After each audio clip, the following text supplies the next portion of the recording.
The road.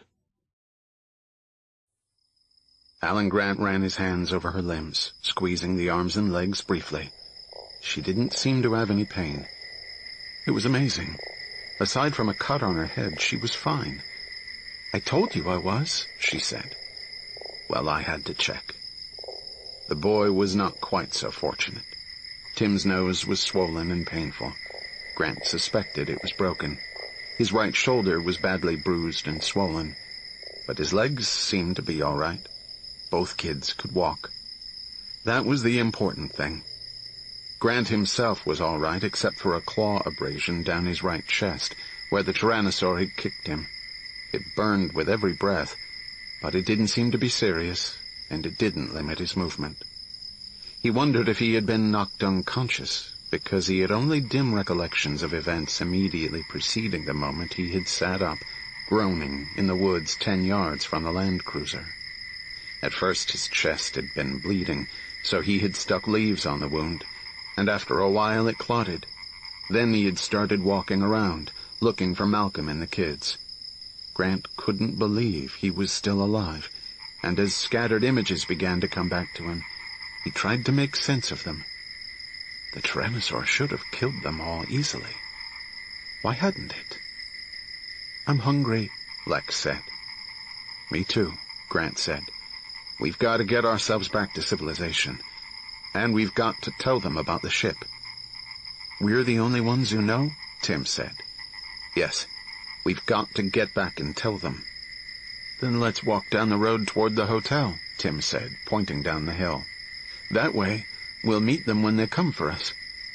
Grant considered that, and he kept thinking about one thing: the dark shape that had crossed between the land cruisers even before the attack started. What animal had that been? He could think of only one possibility: the little tyrannosaur.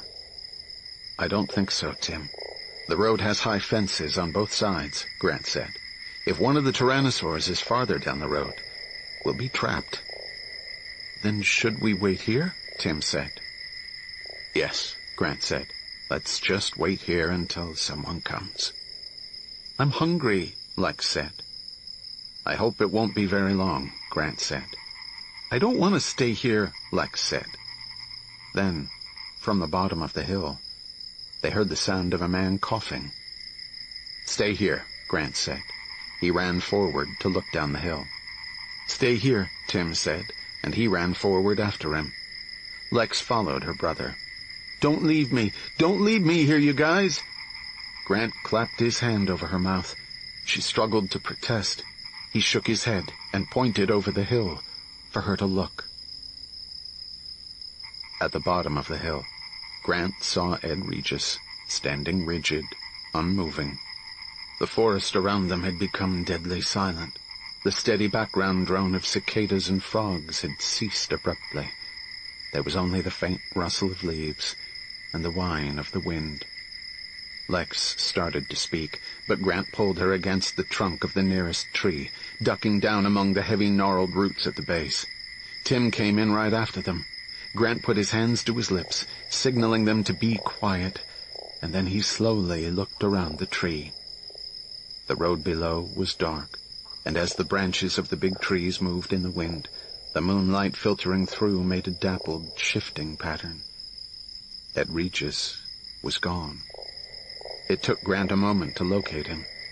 The publicist was pressed up against the trunk of a big tree, hugging it. Regis wasn't moving at all. The forest remained silent. Lex tugged impatiently at Grant's shirt. She wanted to know what was happening. Then, from somewhere very near, they heard a soft, snorting exhalation, hardly louder than the wind. Lex heard it too, because she stopped struggling. The sound floated toward them again, soft as a sigh. Grant thought it was almost like the breathing of a horse. Grant looked at Regis and saw the moving shadows cast by the moonlight on the trunk of the tree.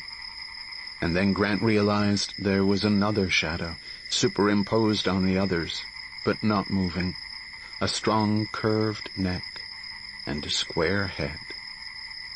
The exhalation came again. Tim leaned forward cautiously to look. Lex did too. They heard a crack as a branch broke, and into the path stepped a tyrannosaur. It was the juvenile, about 8 feet tall, and it moved with the clumsy gait of a young animal, almost like a puppy. The juvenile tyrannosaur shuffled down the path, stopping with every step to sniff the air before moving on. It passed the tree where Regis was hiding and gave no indication that it had seen him. Grant saw Regis's body relax slightly. Regis turned his head, trying to watch the tyrannosaur on the far side of the tree. The tyrannosaur was now out of view down the road.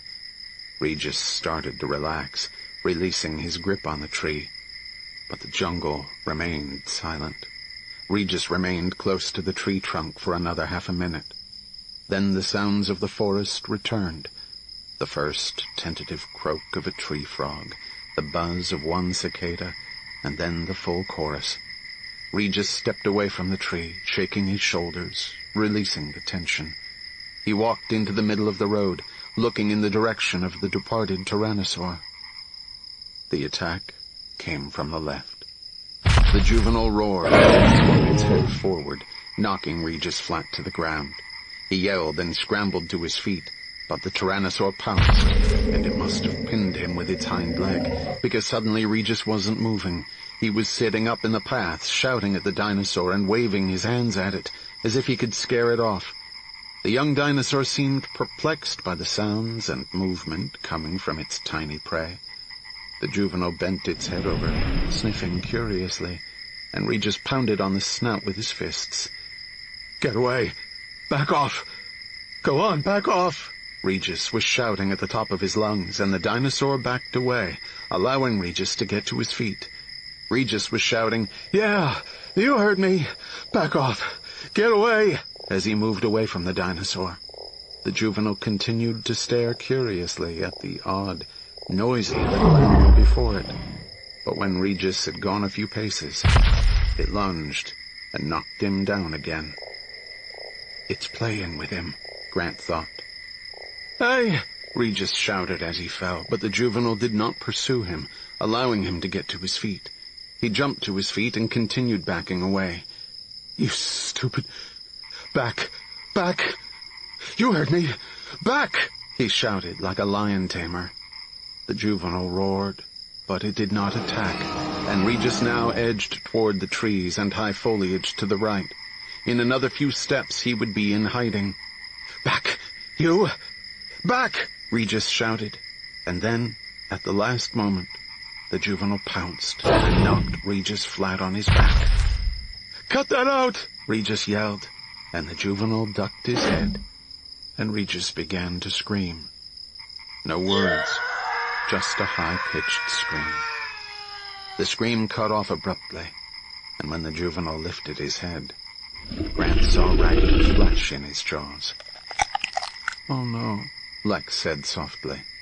Beside her, Tim had turned away, suddenly nauseated.